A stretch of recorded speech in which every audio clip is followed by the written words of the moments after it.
Добар ден, почитувани, стартува магазинот за родителство 0+ месеци, каде што денеска ќе зборуваме за доењето.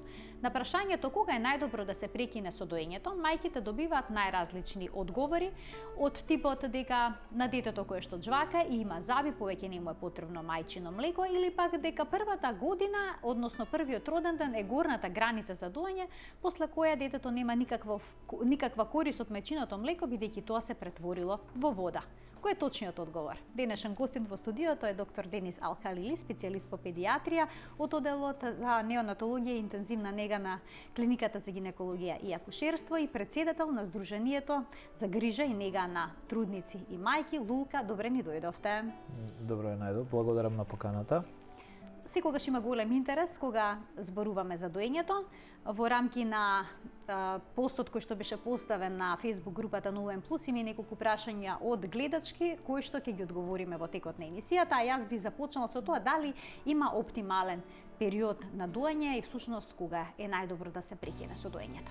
Па, најпрво да кажеме за најавата што ја кажавте, дека добиваат различни информации. Точно е дека некогаш добиваат информации дека до 6 месеци треба да биде доењето, некогаш дека до 1 година, некогаш добиваат совети родителите кои ќе почнат на работа од 9 месеци, мајките дека треба се откажат од доењето. Меѓутоа, секогаш се трудиме да ги расчистиме тие дилеми и да ги информираме граѓаните и родителите и мајките всушност како е правилно или како е најдобро за бебето, за детето. Генерално, значи, доењето треба да биде 6 месеци ексклузивно доење, каде што не би требало да се воведува ништо друго, значи, никакво пиење или храна до 6 месечна возраст, а за севкупното траење на доењето, значи, се препорачува да трае доењето до 2 години. 2 години е една глобална, значи, препорака до која што би требало да се придржуваат родителите, со тоа што најчесто во периодот помеѓу првата и втората година, односно помеѓу првиот и вториот роден ден, може да се започне со намалување на доењето и тоа негдека до втората година да се намали. Постојат и препораки и движења во светот кои што препорачуваат доењето да трае 2 години и повеќе, доколку тоа им одговара на мајката и на бебето. Меѓутоа, тоа зависи и од условите во кои што живеат мајката и бебето, односно дали мајката оди на работа, значи дали бебето оди во градинка и од севкупниот однос во семејството и во општеството, сваќањата во општеството. Генерално, значи, мојата препорака е дека доењето би требало да трае најмалку до 1 година, со тоа што во периодот меѓу 1 и 2 години да се размислува за тоа како постепено да се намали и ќе се осврнеме на тоа како да го направат. Планирано одбивање од доење. Дали квалитетот на мајчиното млеко се менува после првата година, односно после првиот роден ден на детето? Има ли вистина во тоа дека се претвара во вода? Не, апсолутно не се претвара во вода, значи млекото си има своја хранлива вредност.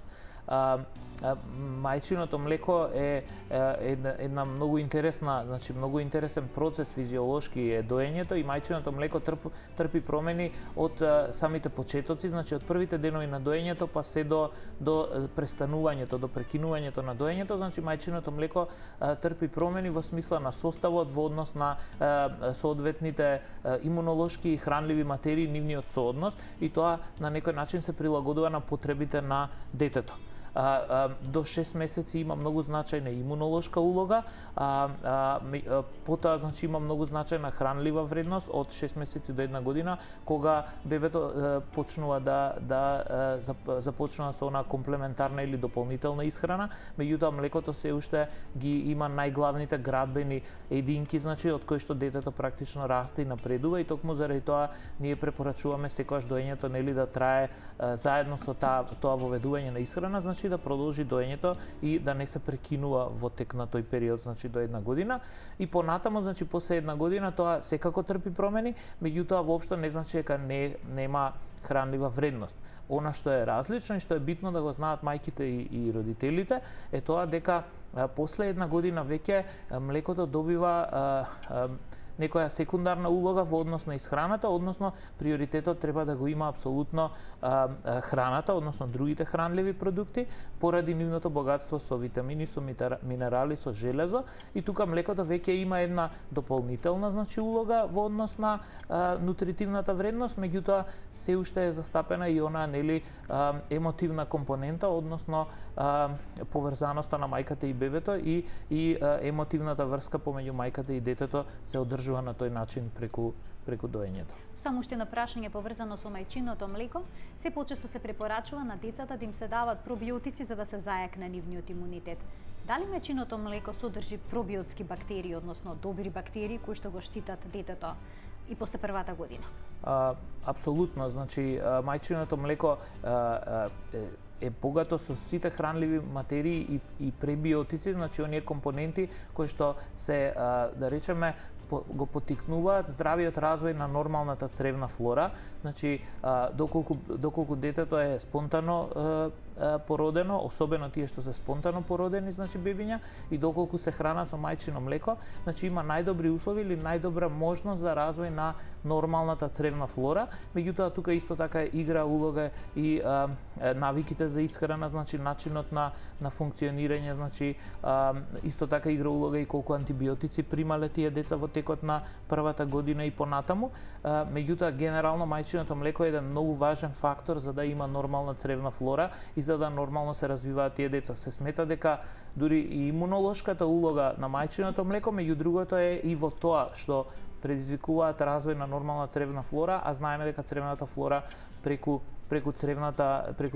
тие имунолошки елементи во цревната слузница практично придонесуваат за развој на активен имунитет и намалување на алергиите кај децата. Како да се одбие бебето од цицање после 12-тиот месец?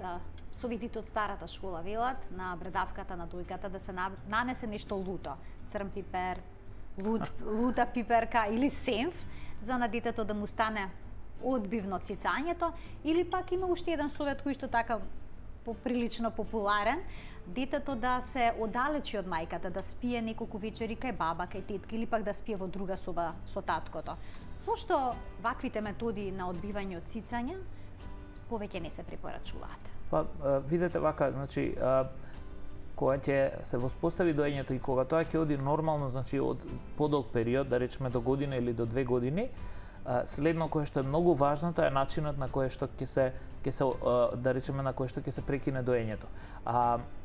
Тука многу битен момент во однос на прекинувањето е и емотивната врска која што е воспоставена и која што со намалување на доењето треба не да се отстрани целосно или да се прекине, туку да се на некој начин претвори во друг позитивен однос помеѓу мајката и детето. Многу често постепеното одвикнување или одстранување, односно постепеното намалување на доењето е отежнато, меѓу другото и заради емотивната, да речеме, поврзаност и на мајката, од страната на мајката, и многу често детето кога ќе подпорасне, значи кога ќе стигне до 2 години или повеќе, тоа веќе е разумно и почнува да комуницира со мајката и почнува да ја моли, почнува да бара, почнува да на некој начин буквално да влијае на мајката за да продолжи доењето.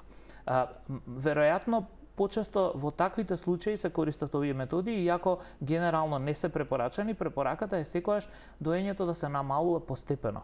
Зошто го кажуваме тоа? За да може и мајката и детето да се прилагодат на помал број на подои, односно помал број на гушкање и на галење во текот на денот и ноќта, и тоа да се замени повторно со контакт и со емотивен однос близок на мајката и детето, меѓутоа да не биде секогаш поврзано со доењето, односно да се гушкаат и да се галат и без да цица детето. Тоа е првата работа, и втората исто така да се прилагоди и самото продукција на млеко да се намалува постепено со цел да и мајката нема тегоби во тој период кога ќе го откаже доењето. И тоа е навистина можно и со правилен совет многу лесно се доаѓа до тоа. Значи планирано одбивање од цицање. Апсолутно планирано и да речеме во период од неколку недели да се постепено, значи, намалува бројот на подои, така и детето ќе свати дека не е лишено од контактот со мајката или од тоа, да речеме, од тој однос кој што го има со мајката, таа врска, туку едноставно да се трансформира таа врска во во други активности кои што ќе бидат исто така меѓу мајката и детето. При намалувањето на подоите обично се намалуваат дневните подои, ноќните остануваат најдолго време. Како да се реши проблемот со ноќните подои? Дали треба да се внимава во исто време да не се намалува ноќниот подој со дневниот подој? Така. И има ли воопшто решение со ноќните подои? Па вака, една од препораките за да се намали ноќниот подој е тоа што на детето значи ќе му се понуди исто како и претходно што функционирало кога детето повеќе пати во текот на ноќта цицало, значи да се продолжи тој начин на гушкање, на галење во текот на ноќта доколку детето се разбуди, меѓутоа наместо да му се понуди мајчината града, значи да се после една година веќе да се понуди малку водичка. Односно детето да почне да пие по неколку голтки вода наместо доењето. Има бебиња кои што воопшто не им е потребно тоа и кои што само со малку галење со мајката без цицање, значи може да си го продолжат сонот. И тоа е обично еден период на прилагодување кој што може да трае месец-два и потоа веќе детето нема да се буди во текот на ноќта. Значи, еден од начините да се намалат ноќните подои е тој. Дневните подои се намалуваат најчесто кога мајката ќе почне на работа да оди,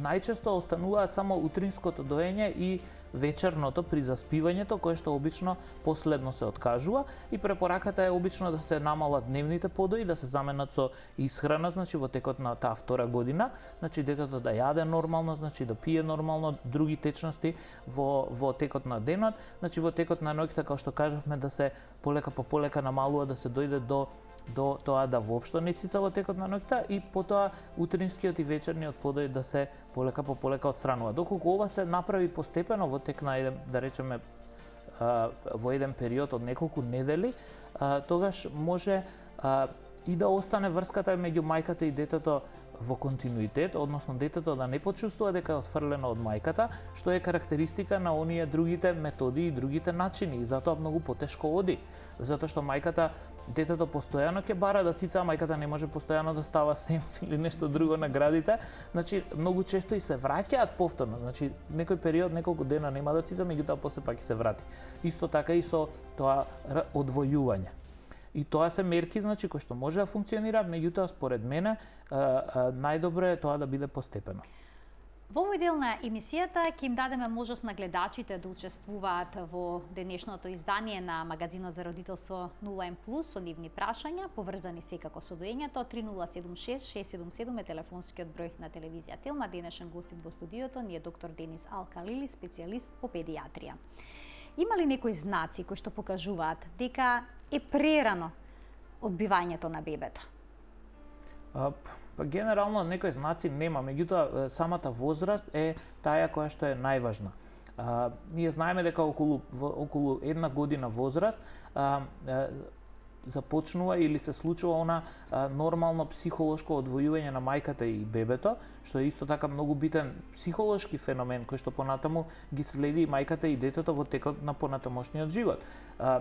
Значи, кога ќе дојде тој момент, тоа не значи дека треба да се прекине доењето, меѓутоа тоа е еден многу битен момент кога детето почнува да сваќа дека не е исто со мајката, значи веќе станува свесно за себе, за своето постоење и тогаш веќе врската, односот помеѓу мајката и детето преминува на едно друго повисоко ниво, на некое, да речеме, посвесно ниво и токму поради тоа е понатаму, значи во текот на втората година полесно да се започне ова што го кажуваме одвојување и физичко одвојување, затоа што ако мајката и детето се поврзани психички со тој однос и со таа емотивна врска и физички преку доењето, ние постепено треба и едното и другото да го одделиме. Така, бидејќи понекогаш се чувствува и мајката да има некое чувство на грижа на совест, да се чувствува тажно и депресивно во моментите кога ќе одлучи да го прекине доењето. Имаме гледач на линија, да го вклучиме во програма. Добар ден. Добар ден. Повелете. Се јавува мајка на 11-месечно бебе. Така.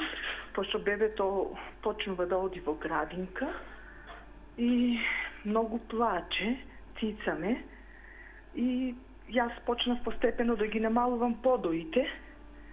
Значи, подоите ми се намалени.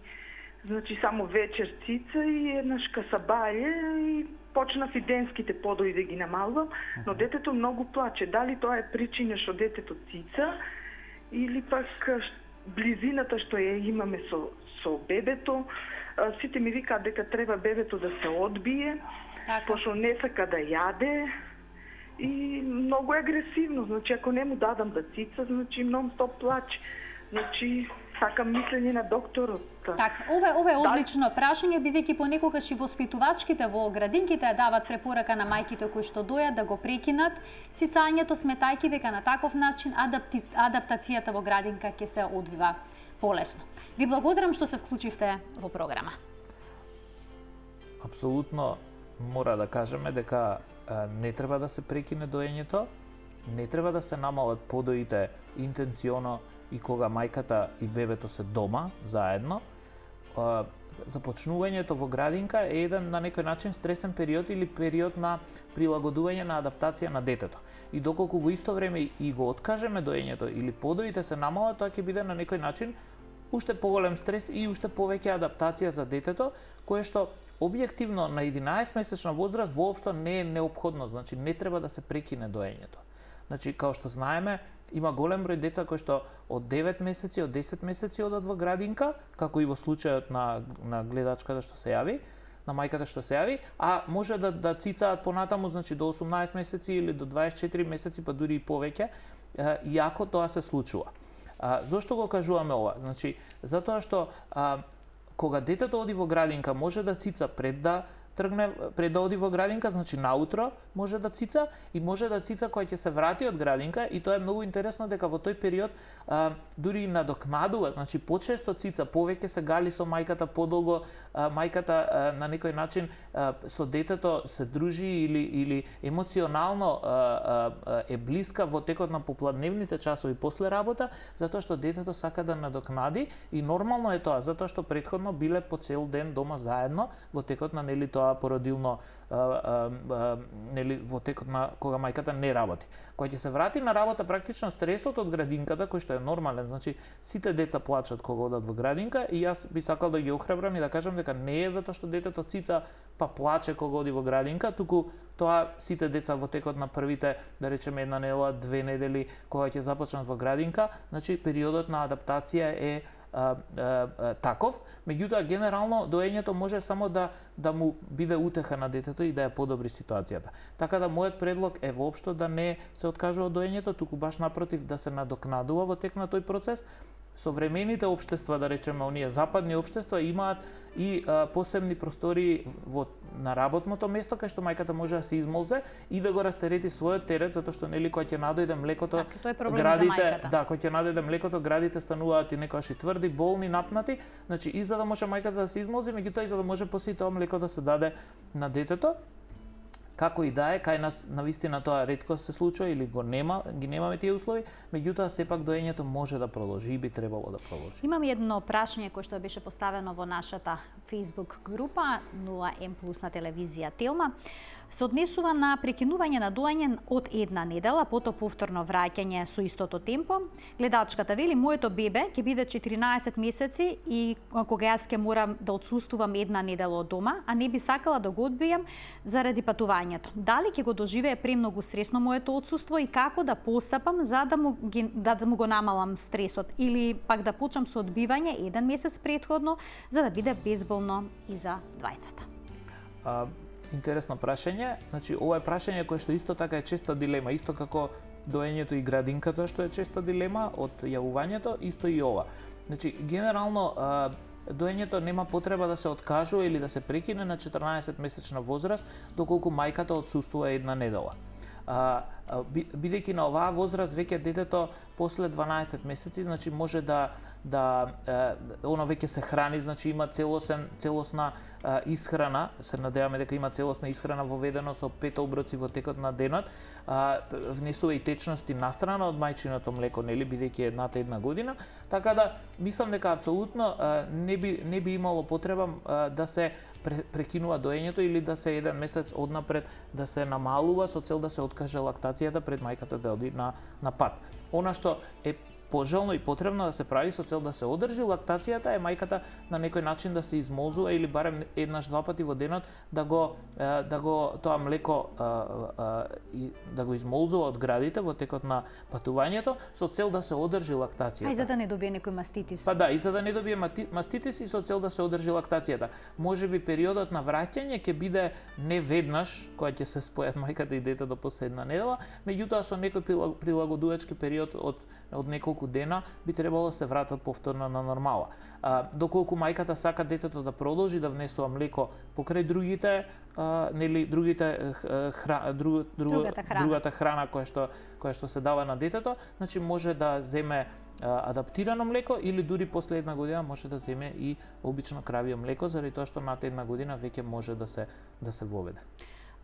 Кога зборуваме за наглиот прекин на доењето, бидејќи понекогаш се случува на таков начин од најразлични причини, како мајката да постапи за да се намали лактацијата? Дали има природен некој начин за намалување на количината на млекото или пак треба да се примаат лекови? Помагаат ли врзувањата со марами, притискањата на дојките за да се спречи лактацијата? Облоките со листови од зелка? Вака, како што кажавме, доењето и кога започнува е еден процес на прилагодување на градите или процес на постепено зголемување на количината на млеко. Меѓутоа, исто така и кога се откажува доењето или кога се прекинува, пожелно е тоа да биде постепено. Доењето функционира на механизмот на потреба побарувачка и создавање. Тоа значи, доколку има почести подои, доколку има поголема потреба, градите создаваат повеќе млеко. Доколку во тек на овој постепен период што го разговараме, што го препорачуваме, доколку се постепено намали бројот на подоите, тогаш и самите млечни жлезди на мајката ќе се прилагодат и ќе создаваат помалку млеко. Во ретки случаи, значи доколку има потреба од нагло прекинување на лактацијата, односно нагло и трајно на некој начин да се прекине лактацијата, во тој случај има лекови кои што се даваат на мајката и кои што го прекинуваат доењето, меѓутоа тие се навистина во поретки случаи доколку има нагло прекинување, има потреба од нагло прекинување на доењето. Во сите други случаи би требало да оди малку попостепено и лактацијата да се намали. Исто така и измолзувањето, има некои мајки кои што сметаат дека ако се измолзуваат ќе се намалува млекото, меѓутоа баш напротив, тоа е создавање на ефект дека има потреба, дека има потреба од млеко и млечните жлезди создаваат повеќе, така да би требало да биде постепено и да не се измолзуваат, односно да не создаваат лажна потреба дека има повеќе потреба за млеко. Сдруженијето за грижа на трудници и мајки Лулка организира работилници на кои што многу често се зборува токму за овие дилеми на родителите поврзани со доењето. Наскоро ќе се одржи првиот родителски совет. Так. За што станува збор и кој се ќе може да земе учество? Па вака, ние одамна планираме и сега конечно ќе се реализира таа активност, значи тоа е прв состанок на Советот на родители, значи во рамки на организацијата Лулка ќе функционира Совет на родители. Целта на овој совет или на ова тело кој што ќе биде советодавно за нашата организација е всушност да ги добиеме вистинските впечатоци, вистинските проблеми, потешкоти со кои што се соочуваат и трудниците, меѓутоа и мајките со деца, родителите.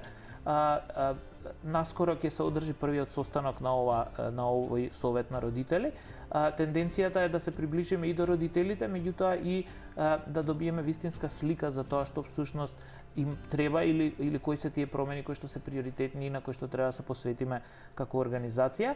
Јас ги поканувам сите, значи трудници или родители со деца, мајки со деца, со мали бебиња или деца кои што би сакале да влијаат на тоа како всушност се делува во општеството и како се подобруваат овие сите, да речеме, пристапност до информации, начин на делување, начин на функционирање на целиот тој систем на поддршка и во рамки на институциите, и меѓутоа и во рамки на целото општество.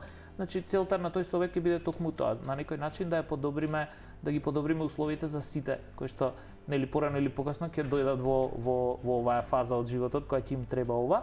и затоа ги поканувам значи да ни се обратат, да се обратат до организацијата Лука доколку сакаат да се вклучат во ова тело. Навистина сме расположени да ги слушнеме сите мислења и сите, да речеме, совети или придонесот на секој да го вреднуваме. Кога ќе биде одржан првиот совет? Првиот совет ќе биде одржан во четврток, така да до четврток би било пожелно да се пријават, меѓутоа дури и да помине четврток ќе има периодични состаноци и комуникација интензивна меѓу родителите со цел да нели полека по полека дојдеме до оние цели кои што се навистина битни. Доктор Алка Лили, ви благодарам што бевте гостин во 0М+. Секогаш е интересно да се разговара со вас, секогаш корисни совети за родителите, применливи во пракса, особено и за денешната тема, која што понекогаш знае да создаде проблем, кога мајките ќе одлучат да го одбијат од цицање нивното бебе, обично го прават тоа нагло, еве го значи советот, тоа да се направи планирано и постепено.